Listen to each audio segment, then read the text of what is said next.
Since the U.S. president has been talking about annexing Canada, there's been a surge of pride in Canadian identity.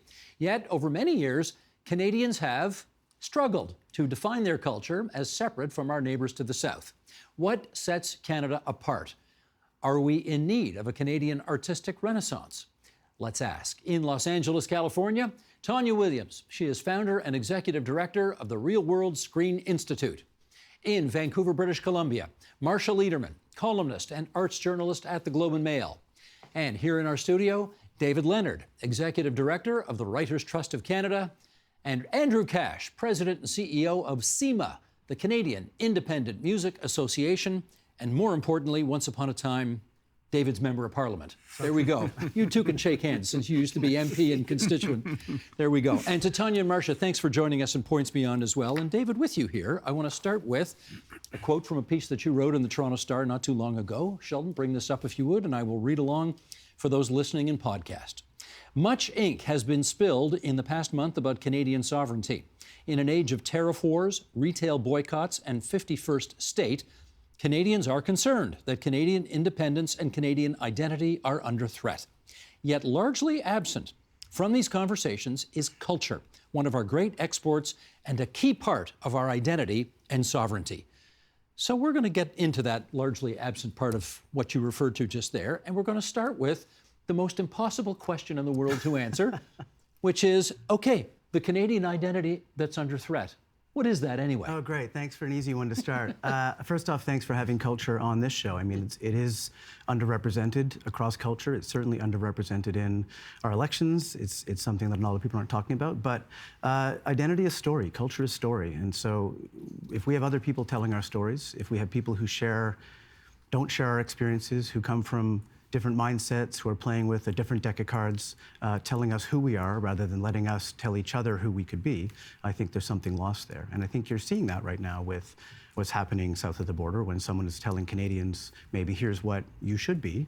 And I think Canadians' response is to say, well, actually, we're something different than that. And that something is not, to answer your question, a monolith. There are many Canadian identities. And for me, having a breadth of experience, taking in culture, books, music, film, radio, whatever it happens to be, from different perspectives, helps me shape my own sense of who I am and who I am in the country called Canada.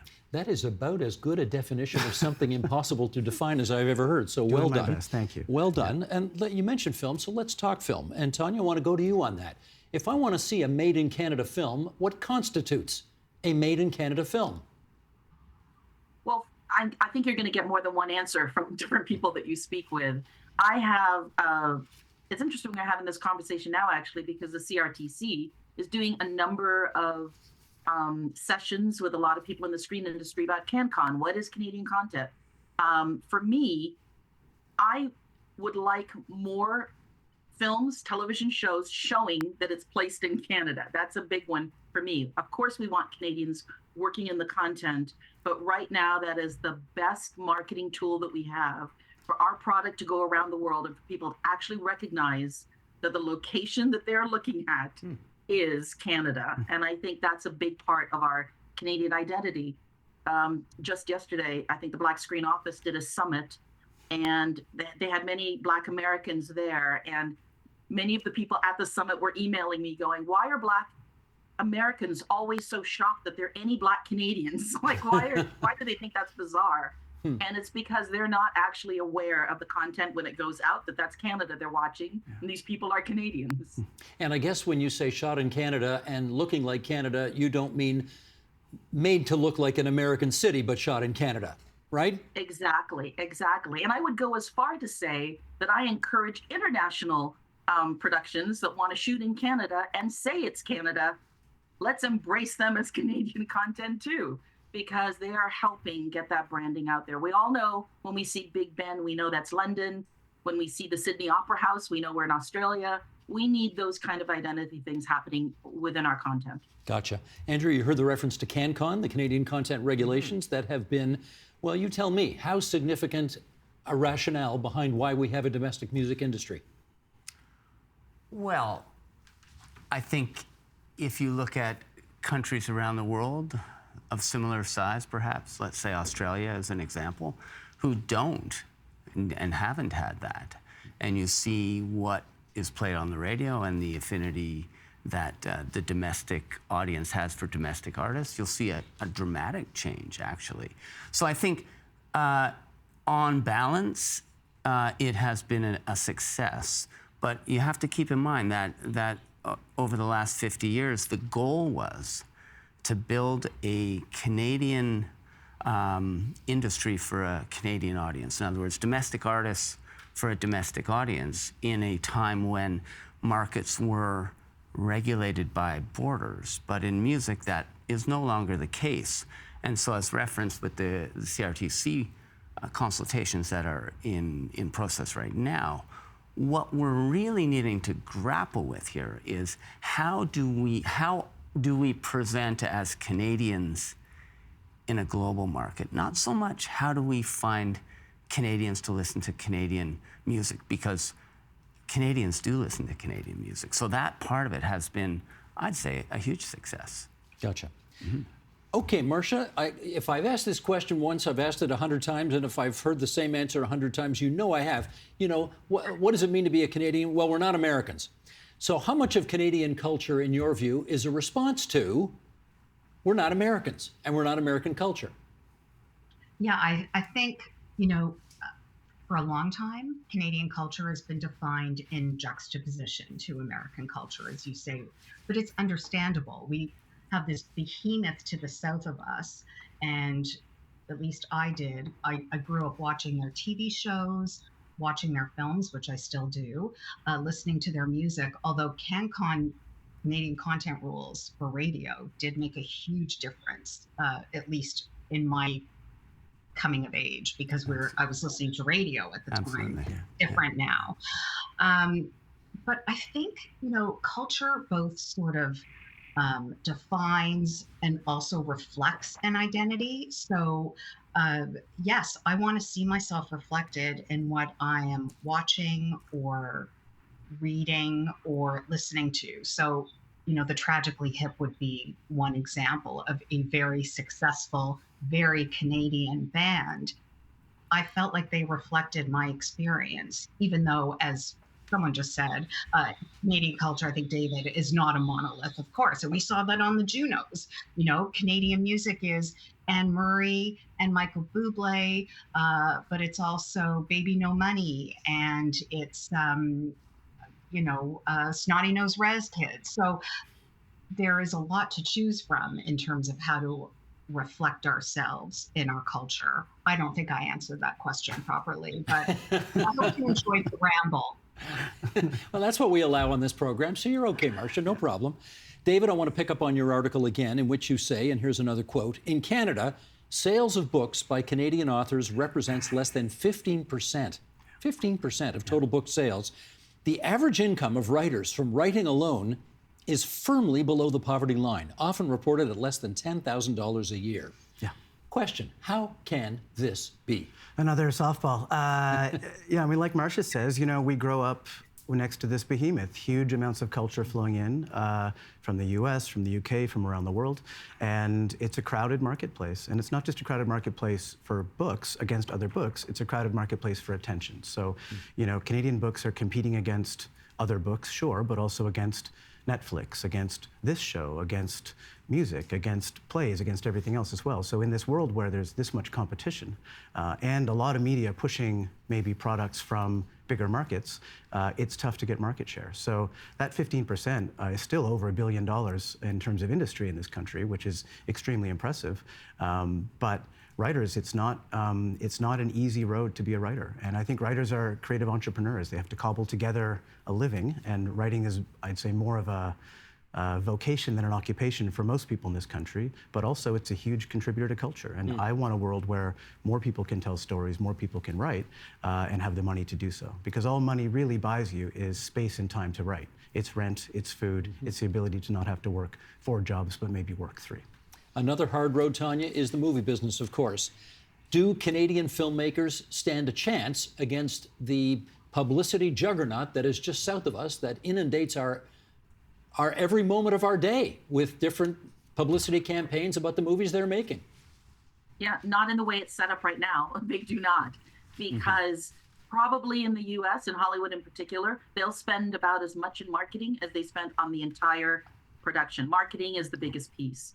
And I feel in Canada, that's a very small slice, the marketing. There's just not the money there. So we're going to have to come up with more creative ways to get the message out, because the audience isn't, I don't think the audience is not watching Canadian content because they don't think it's good. I think they're not watching it because they don't know it's there. They don't know where to find it. They don't know what time it comes on.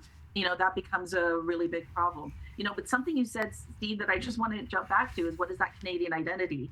Because if you're a person of color, there's a very big shift in Americans like who are Black, Americans who are Asian, Americans who are South Asian, to Canadians that are Black and South Asian. And that, I said in a speech recently, our diversity is what I think we can sell internationally better than even the Americans do.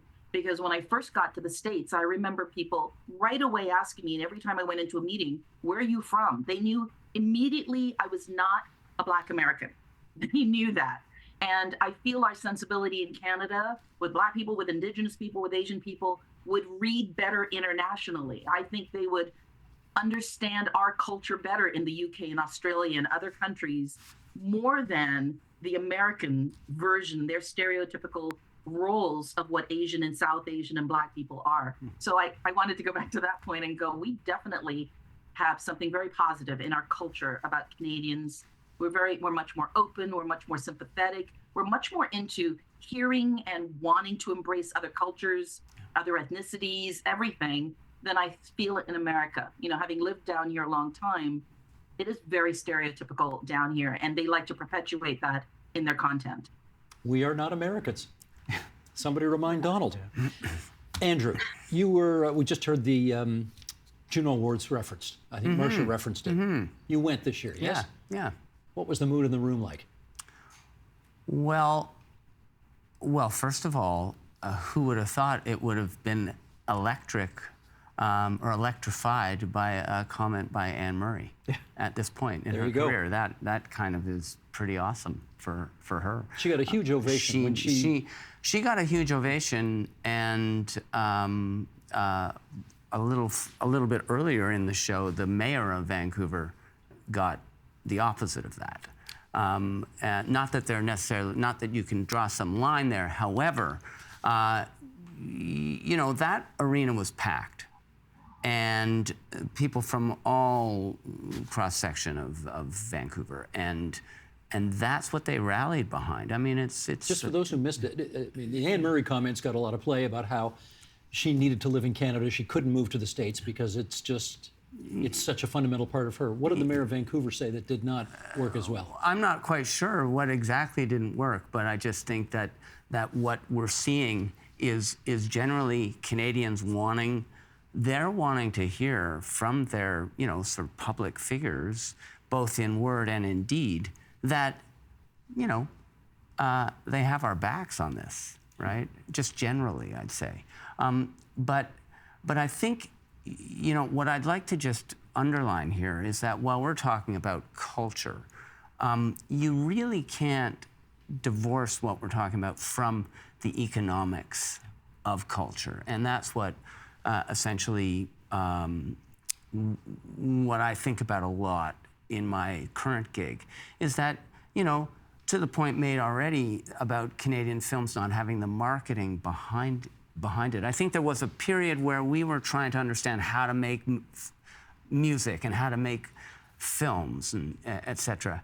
But what we really need to be doing right now is investing in getting those things to market. And that market is a global market. And I am convinced from 50 years of evidence that the writers that gain international audiences gain Canadian audiences quicker and better, except there's anomalies, of course, but generally that's the case. Certainly in music, certainly in film. And we need to double down on that, and we need to double down on that now. Now's a good time for that. Let me follow up on the money. You mentioned, David, a moment ago that it's $1 billion, the book business in this country. Marsha, let me get you on this. The arts and culture sector contributes, I'm told, $60 billion annually to the gross domestic product of this country. That's a lot. And yet, I hear this all the time. So many venues and institutions are having trouble either drumming up support or getting people to donate or filling the room essentially. So why is that the case? Oh, multi-pronged. But I'll start with COVID. COVID was an absolute catastrophe, especially for the performing arts in Canada, for live shows, dance, theater, music, and it has not recovered. It has not come close to recovering. Some places are doing better than others, but we are seeing live venues, and we're also seeing organizations that put on live events shutting down. The Kingston Writers Festival, for instance, announced that it would cease operating. Now it's trying to come back. Great, I hope it does.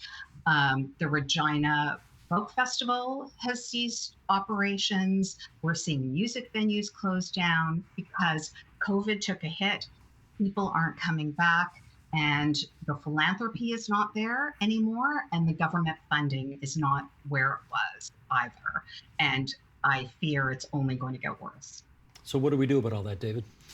What do we do about all that? I mean, for us, the Writers' Trust is the biggest non-governmental funder of writers in the country, and we're proud of that. And most of that is philanthropic money.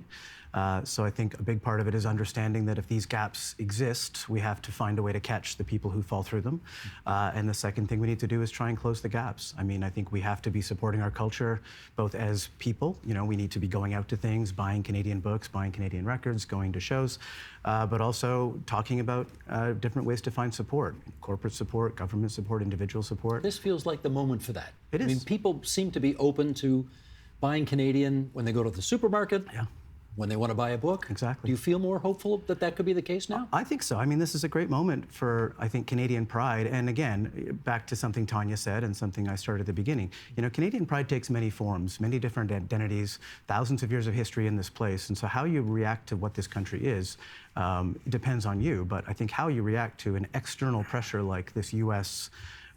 Trump stuff, is generally by supporting your community. And I think that means buying Canadian books, going out to shows, supporting Canadian artists. And so, yeah, I'm optimistic that this moment is a moment for Canadian culture. I hope that we take it, and I hope that the cultural sector still has the energy and the force behind it to take advantage of this moment. Tonya, can you, because you are kind of binational in the way you do your job, I guess you're back and forth between Canada and the U.S., maybe tell us how you are negotiating the complicated feelings that you presumably have right now about what's happened to the relationship between our two countries. You know what? I'm pessimistic enough that I wait to actually find the facts. There's a lot of speculation. This could happen, that could happen. This is happening now, but then next week it's not happening. So right now, I feel like there is nothing set. I mean, even when we hear something at 4 today, what are we going to hear next week? It's something different again.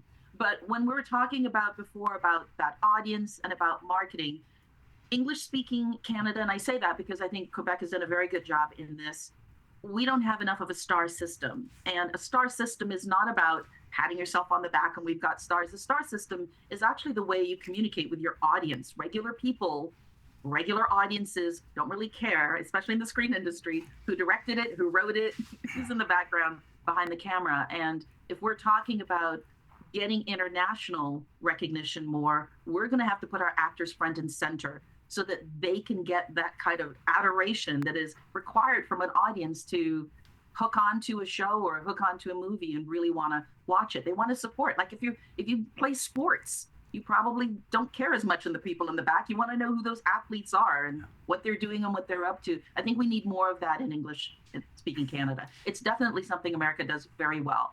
Well, to that end, let me ask Marsha about that, because I don't know how long he was on camera, probably a matter of a few seconds, and Mike Myers was on Saturday Night Live with a shirt saying, "Canada's not for sale," and then he said, "Elbows up," and that became a thing.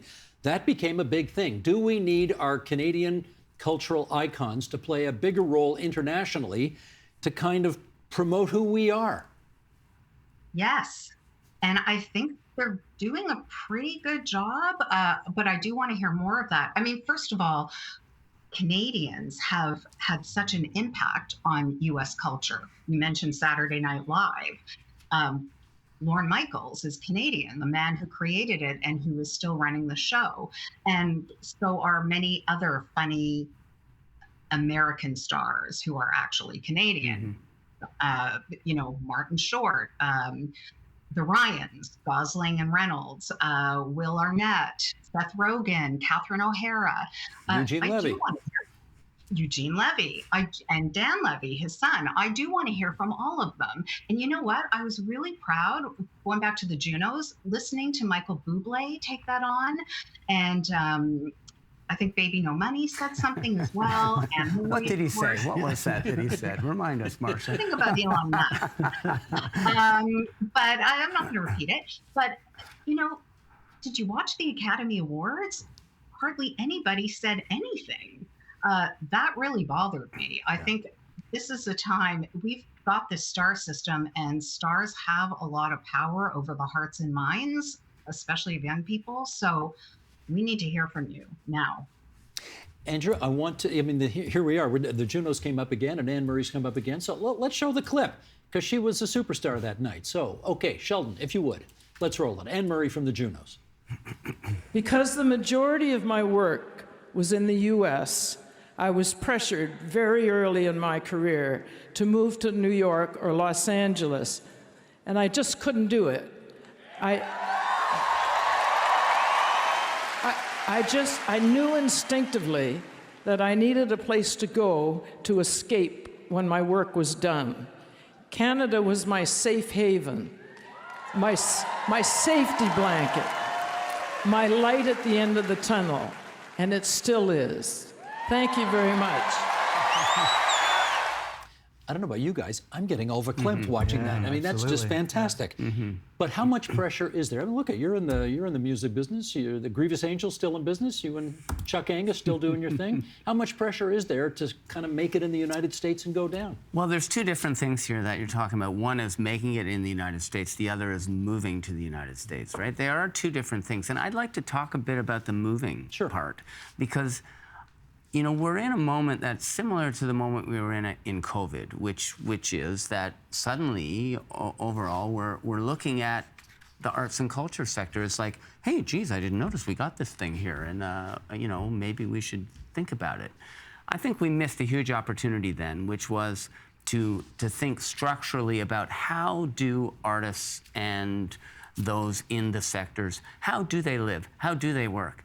Can they afford living in a city like Toronto? Can they afford to even do this kind of work? What does the future look like? Are young people opting for this sort of career? And I think they're not, largely because it is such a difficult road to hoe. Now, it's always been hard to make a living in music. I like to say, music's a great place to get rich and a lousy place to make a living. And I think you could say that about any of the arts, any of the practices that we're representing here today. So we have an opportunity with this renewed focus to really look at, and I know people talk housing and their eyes start to glaze over, but your stat about $10,000 below the poverty line for writers, I mean, you can say that about musicians too. And so we need to think about, are we serious about this? Is this an important part of the Canadian identity that we see we need articulated now that we see what is really, frankly, an existential threat, a real one, like a real threat? And if we decide, yes, we need this is important, well, then we need to work on how do we create the types of living conditions that keep our artists, or let's just say that allow our artists to not have to opt for always going to these other places, right? But I think there's so many that are going back and forth. That's wonderful. But, I'm more concerned not so much about artists moving to the United States. I'm more concerned about people just not doing it, And that's more of a concern. Because it's just it's all too hard. And why would people really do it unless you really, really got to, As we sit here taping this, we do not know whether Donald Trump will eventually put tariffs on books. Right. But I presume all of us on this program would think it's a pretty dumb idea if he did. But having said that, if it were to happen sometime down the road, what would that do to the Canadian book publishing business? I mean, it's on the draft list. There's been a lot of work happening behind the scenes to try and take it off the draft list. It would be bad. I mean, full stop. It would be bad for writers. It would be bad for bookstores. It'd be bad for publishers. Just explain why. I mean, a couple of reasons. I mean, for one, bookstores, you know, the stat about what percentage of books sold in Canada are Canadian, obviously bookstores are affected. So any tariff that affects books that have to come in to bookstores, it means bookstores have to either absorb that tariff or pass it on to the consumer. There's not a lot of margin in bookstores, especially independent ones, so that's a difficult thing to accept. There's also a very sort of boring answer about integrated global supply chains, where you know a lot of there's three or four major international publishers that have Canadian offices. So Canadian offices, Canadian editors publishing Canadian books, but often printed and warehoused in the U.S. So if those books re-enter Canada, they'd be dinged with this tariff, which of course would affect sales and which would affect bookstores and which would affect writers. So, I mean, cultural products are generally left off of tariff lists historically, and we like it that way. But for books, it would be disastrous for bookstores.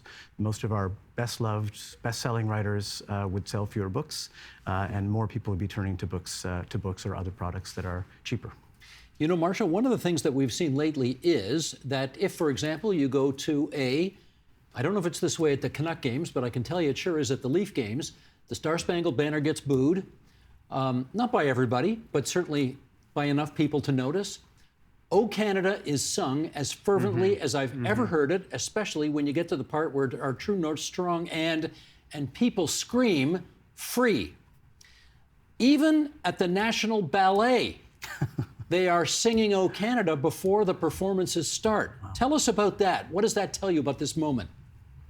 Okay, now I'm getting verklempt, but I cried when I saw that video of the National Ballet, of the orchestra playing O Canada and the audience standing up and singing it. I mean, I haven't been to a Canucks game since this has all happened, because those tickets are a little pricey, but I cannot wait to be at an event where O Canada is played so I can stand up and belt it out with the crowd, not just in my living room when I watch the Canucks and the Leafs, which I do, much to the mortification of my teenage son, but I sing loud, and I can't wait to be in a crowd of other people singing it.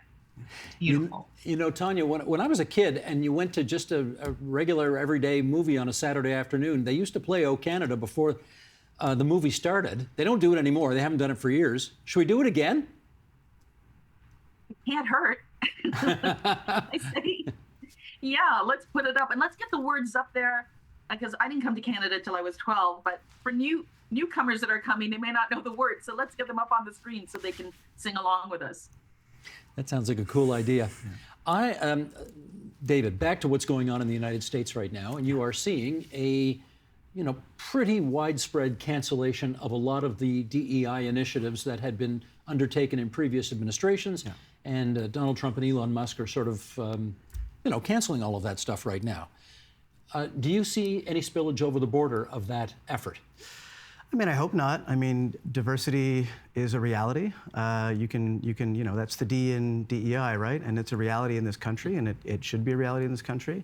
I'd say you look at the kind of perspectives that shape identity, back to the first question, they're myriad, they're many, and I think they're varied. And for me, nothing sharpens my own sense of my own identity and my own relationship to this culture as reading someone or listening to a record that has a different perspective than I have. It lets me ask questions of myself. It lets me celebrate something I might not know. It lets me be introduced to something I might not know, and that to me makes things better. So I hope not, first off, but I'd also say if you look at bestseller lists in the country, the Junos is a good example. You're seeing people from various backgrounds all over those lists, all over those performances, and I think Canadians are responding by following these things in the market.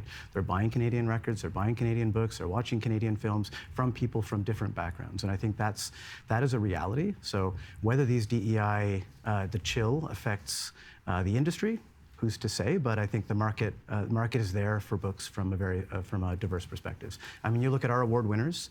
Our Atwood Gibson Fiction Prize is a diverse writer. Our Balsillie Prize for Public Policy, a diverse writer. All across the board with our awards, we have literary merit is the only category that our juries are given to judge these books by, and yet there's writers from various backgrounds winning these prizes on a regular basis, not because of their demographic metrics, but because of the quality of the work. With a few minutes to go here, Andrew, you're the one former politician among us here, so I'm going to ask you to give whoever the next prime minister is some advice on what kind of public policy we ought to be undertaking in this country to encourage more of everything we've been talking about here. Well, I think they need to listen to the folks in the sector, in the Canadian-owned sector. I think that's really important, because oftentimes in culture in Canada, there's two sectors going on. There's the Canadian-owned one, and then there's the foreign-owned multinationals who are here essentially to sell global stuff to Canadian markets. They invest, but it's mostly that's what they're doing. So I think that, and also, and this might not be fully popular here, but they also need to think about what we do as a serious industrial sector of the Canadian economy. Meaning what? Well, this is not just about, being nice and, we're going to give the little artists some money here and let them do their little thing while we go ahead and do all the serious stuff about the economy. We are a serious player in the Canadian economy and could be a bigger one if we were given that sort of attention at the policy level. Tonya, what about it? Advice for the next prime minister? Wow. Well, going back to something you just said, which I now would love to give this advice, is let's get messaging better on DEI, because DEI has become a dirty word. Almost in the way that they're spinning it here in the States, it's almost like DEI is getting people of color or other diversity or LGBTQ who are not as skilled and giving them an opportunity, which is not what's happening at all. Yeah. DEI came out of the fact that when I was growing up, my parents were, you have to be 200% better to get the same level as someone who's white. That's how I grew up. It wasn't fair, but that's how it had to be. And to me, DEI is, maybe I only have to be 100% like everybody else, as opposed to having to have superior skills just so you can get the same job. And I think messaging around DEI has just been messy, and we need to get that really clean and clear. It is not people just getting a job who are unskilled or uneducated and they shouldn't be there, and you're taking the job away from white people to give to people of color who have no business being there. That's how it's sounding right now. So I would say, Mr. Prime Minister, let's get some commercials out that do better messaging on that. Marsha, last word to you. What does the next prime minister need to do? Keep funding the CBC and ensure it remains a strong voice for Canada. And sorry, I know this is TVO, but public broadcasting.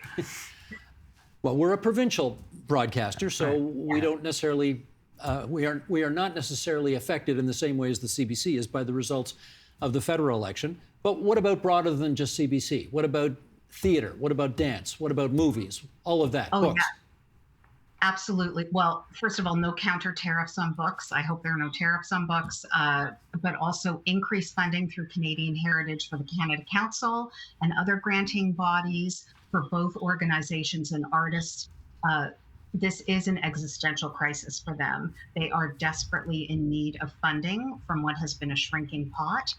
Please don't forget about the arts in the midst of all the other crises we're dealing with.